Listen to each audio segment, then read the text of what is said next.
This segment is sponsored by Virginia Heart. It's February and American Heart Month, and it's a time when the nation spotlights heart disease, which is the #1 killer of Americans. In just 25 years, more than 60% of Americans are projected to have some form of heart disease. Well, here to walk us through that staggering statistic is Dr. Karan Desai, who is a board-certified cardiologist with Virginia Heart. Thank you for being here. Thank you, Ellen, for having me. When you mentioned that statistic, it truly is a staggering number. Yeah. The AHA just about a week ago released a report that every 34 seconds someone passes away from heart disease in this country. And you just think about the number of families that are affected by that. Yeah. Now we look forward to 2050, about 60% of the country, or about 180 million adult Americans, are expected to have high blood pressure, a similar number to have obesity, a quarter of the population have diabetes. You combine that with an aging population, and we have the perfect storm of risk factors that are going to lead to an enormous burden of cardiovascular disease in this country. Wow. Why do you think it is that heart disease will be such a big part of our lives, as it already is, but even more so in the future? Any patient that's been in clinic with me probably knows that I like to use analogies. Okay. So when I think of trying to prevent cardiac disease, I think of it like maintaining a car in the long run. So you need good fuel, you need to have regular checkups and tune-ups, and you have to have safe driving habits. And a lot of that currently is not happening.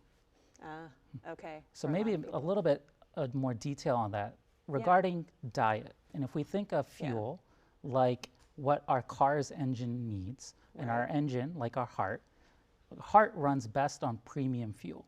So instead of saturated fats or sugary drinks, we really should be substituting it with more fruits, vegetables, lean meats, nuts, seeds, and specifically saturated fats.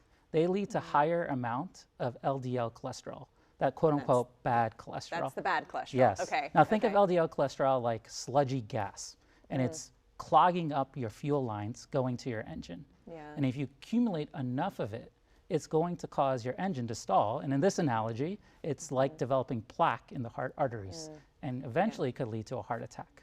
Okay, so what should we be doing to protect ourselves? I guess the first part is diet. Diet is absolutely one of the most important things, but the other important thing is getting moving.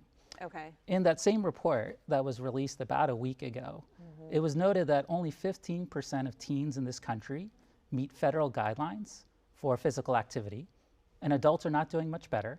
15%? 15%. Wow. And adults are not doing much better either. Yeah. 1 in 4 adults meets federal guidelines of reaching 150 minutes of moderate exercise a week. So that's like to the point of breaking a sweat. Okay. And again, only 1 in 4 adults. Yeah. So we have to get our bodies moving. Even if it's a slow start, even just a little bit of activity is going to make a long-term impact on our heart health. Okay, so those are the most important factors, right? Your diet and your exercise for your heart health. Any kind of advice, or maybe the biggest piece of advice that you have for people to prevent heart disease? I'm sure there are people listening and said, I've heard diet and exercise before. And I know cardiologists harp on it all the time. And maybe to stick with the analogy I was describing, it's almost like patients can feel like they're stuck in mud. That when they're trying to start a diet program or an exercise program, they just can't feel like they're getting anywhere. Yes. But really the important thing is to start. Even if you miss a few days, even if you have a few setbacks in terms of diet, even if you don't get to the gym every day, that's okay. Give yourself a little bit of grace. Not all of us can stick to the diet and exercise immediately.